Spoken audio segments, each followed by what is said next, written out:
भारत के पश्चिम में बसा एक बहुत ही खूबसूरत गांव था। यह गांव बहुत ही खुशहाल एवं समृद्ध था। यहाँ का जीवन सुखी और हवा शुद्ध थी। इसी गांव में दो भाई रहते थे। एक का नाम सुरेश और एक का नाम रमेश था।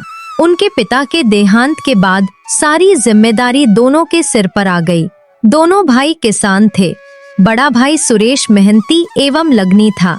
वह अपने पिता के दिखाए हुए रास्ते पर चलता था। वही छोटा भाई रमेश कामचोर एवं आलसी था।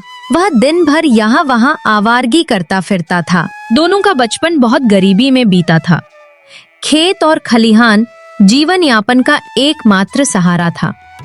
उनकी माँ हमेशा कहती, बेटा, जमीन से बड़ा कोई धन नहीं है, इसे संभाल कर रखना। तुम्हें यह जीवन भर रोटी खिलाएगा और तुम दोनों भाई कभी भी आपस में झगड़ा मत करना। सुरेश ने अपनी माँ की बात दिल से मान ली, लेकिन रमेश हमेशा कहता, खेती बाड़ी करके उतना फायदा नहीं होता जितना शहर जाकर काम करने में है। मैं तो शहर में ही काम करूंगा और बहुत पैसा कमाऊंगा। कुछ ही दिन बाद खेतों का बंटवारा हो गया। सुरेश ने परंपरागत तरीके से खेती करना शुरू कर दिया। वो खेतों में खाद व पानी देता तथा दूसरी और रमेश अपने खेतों को बैंक में गिरवी रखकर कुछ पैसे मिलने के बाद काम की तलाश में शहर निकल जाता है। सुरेश का जीवन कठिन जरूर था, लेकिन सुकून से भरा हुआ था। वह सुबह सूरज के निकलने से पहले खेतों पर पहुंच जाता और सूरज ढलने के बाद घर लौटता। उसकी पत्नी स्वादिष्ट भोजन बनाती और उसके बच्चे स्कूलों में पढ़ते। वह गरीब होने के बावजूद सबकी मदद करता। वहीं दूसरी ओर रमेश शहर में काम करने लगा।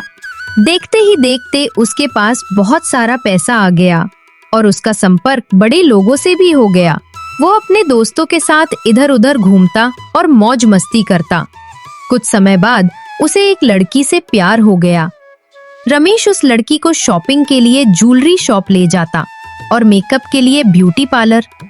देखते ही देखते दोनों में प्यार बढ़ गया। मैं कुछ समय के लिए अपने गांव जा रहा हूँ, तुम भी मेरे साथ चलो। वहाँ पर मेरा बड़ा भाई और माँ है। मेरे गांव में बहुत सुकून है, तुम्हें वहाँ पर जाकर अच्छा लगेगा। हाँ हाँ, क्यों नहीं, मैं भी चलूंगी तुम्हारे साथ तुम्हारे गांव।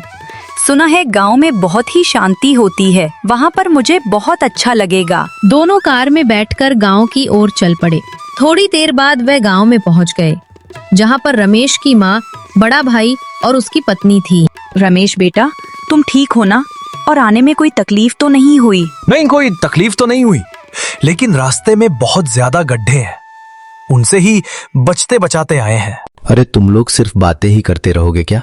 बातें तो बाद में भी हो जाएंगी, पहले हाथ मुंह धो लो। तुम दोनों के लिए मैं खाना लगवा देता हूँ। उनकी माँ उन दोनों के लिए तुरंत ही खाना परोसती है। ये कैसा खाना है? ऐसा खाना मुझे बिल्कुल भी पसंद नहीं है। इस खाने में तो कोई भी स्वाद नहीं है। पता नहीं तुम इसको कैसे खा रहे हो। स्वाद तो नहीं है, लेकिन खाना पड़ रहा है, क्या करें, यहाँ पर ऐसा ही खाना बनता है। ठीक है, अब हम चलते हैं। शहर में मुझे बहुत कम है और गांव में तो सब बेरोजगार लोग ही रहते हैं। क्या हुआ बेटे, हमसे कुछ गलती हुई है क्या? अभी तो तुम आए ही थे कि अभी जा रहे हो? गलती तो हुई है, ना आपको भोजन बनाने का ढंग है और ना ही आपको रहने सहने का ढंग। यहाँ पर कितनी गंदगी रहती है, मुझे यहाँ पर बिल्कुल भी अच्छा नहीं लगता। तुम तो बदतमीजी से बात कर रहे हो। तुम्हें क्या पसंद नहीं आया?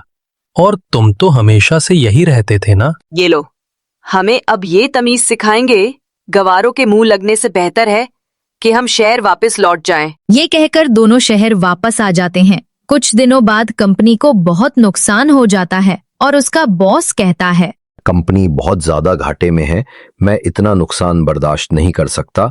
मुझे कुछ लोगों को नौकरी से निकलना होगा, वरना ऐसे तो मैं बर्बाद हो जाऊंगा। हेलो रमेश, मैं तुम्हें अपनी कंपनी से निकल रहा हूं। मेरी कंपनी को बहुत ज्यादा नुकसान हुआ है, जिसकी वजह से मैं कुछ लोगों को काम से निकल रहा हूं और उन लोगों में तुम्हारा भी नाम शामिल है। नहीं, आप ऐसा नहीं कर सकते, मैं तो बर्बादी हो जाऊंगा। आप मुझे कंपनी से नहीं निकाल सकते। इस कंपनी के लिए मैंने बहुत काम किया है, आप ऐसा कैसे कर सकते हैं? मैं ऐसा कर सकता हूं तुम बर्बाद हो जाओ या आबाद, मुझे इससे फर्क नहीं पड़ता। मैं अपनी कंपनी के भलाई के लिए कर रहा हूं। ये सुनकर वह बहुत ज्यादा परेशान हो गया। परेशानी इतनी बढ़ गई कि वो बीमार हो गया। उसे अस्पताल जाना पड़ गया। दवाइयां में उसकी जमा पूंजी भी खत्म हो गई। इसके बाद वो लड़की भी उसको छोड़कर चली गई। उसके बाद उसे बहुत अफसोस हुआ। मैं तो बर्बाद हो गया हूं। मैं खेत खलियान बेचकर शहर आया था। अब मैं क्या करूंगा? वो अगले दिन ही ट्रेन पकड़कर अपने गांव वापस आ जाता है। उसकी आखिरी उम्मीद उसका बड़ा भाई और माँ थी। वो अपने घर पर पहुंचता है और सारी बात बताता है। उसका बड़ा भाई कहता है, कोई बात नहीं, हम साथ मिलकर काम करेंगे। और अगले दिन से दोनों भाई एक साथ खेत पर काम करने लगे।